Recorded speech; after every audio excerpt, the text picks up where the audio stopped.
សួស្តីពុកម៉ែបងប្អូនយើងទាំងអស់គ្នាបាទថ្ងៃនេះយើងមាន GF2 គ្រឿងបាទជាប្រភេទពងមួយដូចគ្នាឆ្នាំផលិត2006ដូចគ្នាហើយក៏ជាប្រភេទ full option ដូចគ្នាដែរបាទអញ្ចឹងទី1យើងមានជាមួយនឹង GS300 ពណ៌គុជខ្យងហើយសម្រាប់ខាងស្ដាំដៃនេះគឺពណ៌ប្រផេះបាទបងប្អូនយើងមើលនៅក្នុងវីដេអូនេះប្រហែលជាអាចចូលជាងពណ៌ខ្មៅប៉ុន្តែពណ៌ចាក់ស្ដែងគឺពណ៌ប្រផេះទេដោយសារតែយើងថតទៅវារៀងល្ងឹតរថយន្តទាំងពីរគ្រឿងនេះបាទខុសគ្នាតែបន្តិចទេរថយន្តទាំងពីរនេះគឺខុសគ្នាមួយជាប្រភេទกระดาษពុនមួយទៀតជាប្រភេទស្លាកលេខស្រាប់បាទប៉ុន្តែស្លាកលេខវាគឺជាប្រភេទស្លាកលេខខ្ពស់បាទឡានទើបតែជិះដែរទេពុកម៉ែបងប្អូនយើងទាំងអស់គ្នាបាទ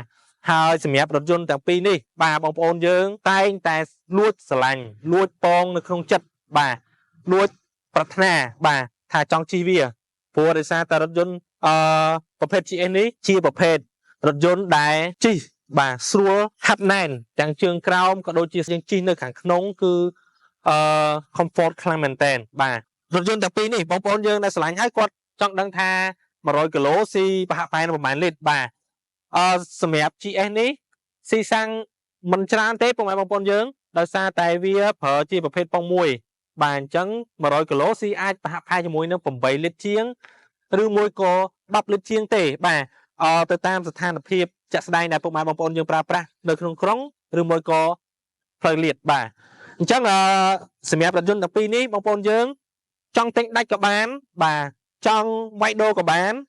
បងប្អូនយើងដែលមិនមានថវិកាគ្រប់គ្រាន់ហើយចង់បង់រំលោះបាទពុកម៉ែបងប្អូនយើងអាចមកបង់រំលោះសុទ្ធ 100% បានដូចគ្នាណាបាទហើយរថយន្តទាំងពីរនេះពុកម៉ែបងប្អូនយើងមកដល់មកពិនិត្យមើលគឺយើងធានាឲ្យបាទថាទាំងខាងក្រៅក៏ដូចជាខាងក្នុងគឺស្រស់ស្អាតដូចគ្នាណាពុកម៉ែបងប្អូនយើងបាទអញ្ចឹងពុកម៉ែបងប្អូនយើងស្រឡាញ់ជាប្រភេទกระดาษពុនបងប្អូនយើងกระดาษពុនទៅតែបើបងប្អូនយើងបាទចង់សេវលុយបន្តិចបងប្អូនយើងអាចងាកមកមើលជាមួយនឹងប្រភេទសាក់លេខនេះបានបាទខុសគ្នាតែបន្តិចទូជាពុកម៉ែបងប្អូនយើងដោយសារតែពណ៌របស់គេនេះគឺខុសគ្នាមួយពណ៌ប្រផេះមួយទៀតគឺពណ៌សណាយើងមកនិយាយពីរូបរាងរបស់វាបន្តិចបាទ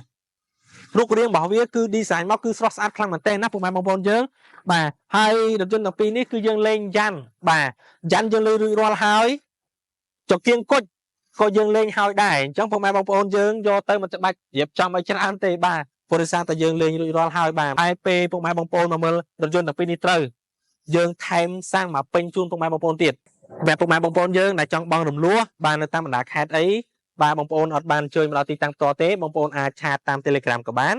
តាម Page ក៏បានក្រុមការងារយើងនឹងតាក់ទងទៅពុកម៉ែបងប្អូនយើងហើយបាទហើយគាត់នឹងផ្ដល់ព័ត៌មានបន្ថែមជូនពុកម៉ែបងប្អូនយើងទាំងអស់គ្នាបាទមិនថាបងប្អូននៅទីក្រុងភ្នំពេញឬមួយក៏បងប្អូននៅតាមបណ្ដាខេត្តអីគឺយើងអាចបង់រំលោះបានដូចគ្នាទាំងអស់ណាបាទព្រោះរាល់ឡើងមកបាទរថយន្តស្អាតៗនៅរងចាំពុកម៉ែបងប្អូនទាំងអស់គ្នាបាទអរគុណច្រើនជម្រាបលា